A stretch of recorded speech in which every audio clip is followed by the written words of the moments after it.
বিশ্বাসী বাংলাদেশিরা বসে থাকতে পারে না। আমরা যেন জেগে উঠেছি।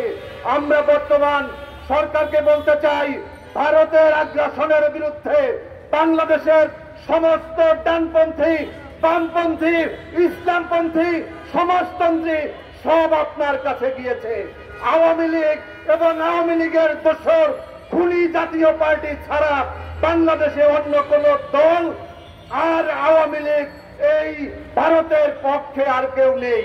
আওয়ামী লীগ তো পালিয়ে গিয়েছে, শেখ হাসিনা পালিয়ে গিয়েছে, সাথে সাথে বাংলাদেশে যে সমস্ত 26 লাখ ভারতীয়রা এখানে অবস্থান করেছে, পুলিশ বাহিনী সহ বিভিন্ন বাহিনীতে যারা নামে বেনামে তারা চাকরি নিয়েছে, তারা কিন্তু পালিয়ে গিয়েছে।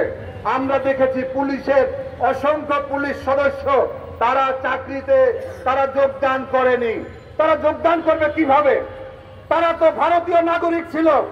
আজকে দেশপ্রেমিকরা ক্ষমতা দখল করার কারণে ভারতীয় সেই সমস্ত তারা আজকে পালিয়ে গিয়েছে। আমি আজকের এই সভা থেকে বলতে চাই, রিজভী আহমেদকে ধন্যবাদ জানাতে চাই। আপনি যেদিন চাদর পুড়িয়েছিলেন এদেশের মানুষের হৃদয়ে অবস্থান করেছিলেন। জানি না কেন সেদিন চাদর পোড়ানোর পরে আপনাকে তোপের মুখে পড়তে হয়েছে। এখন আবার আপনি শাড়িতে আগুন দিয়েছেন। এটাই হচ্ছে বাংলাদেশের মানুষের চিন্তা, এটাই হচ্ছে মানুষের বিশ্বাস। বাংলাদেশের মানুষ বিশ্বাস করে ভারতের গোলামির জন্য 1971 সালে এবং 5ই আগস্ট 2024 সালে বাংলাদেশ নতুন করে স্বাধীনতা অর্জন করেনি। আমরা বাংলাদেশের স্বাধীনতা সার্বভৌমত্ব রক্ষার জন্য আমরা ঐক্যবদ্ধভাবে রাজপথে, অনলাইনে, সর্বত্র আমরা ভারতের বিরুদ্ধে নয়, ভারতের আগ্রাসনের বিরুদ্ধে, ভারতের দাদাগিরির বিরুদ্ধে, ভারতের সমস্ত আগ্রাসন অপতৎপরতার বিরুদ্ধে ঐক্যবদ্ধভাবে লড়াই সংগ্রামে থাকবো।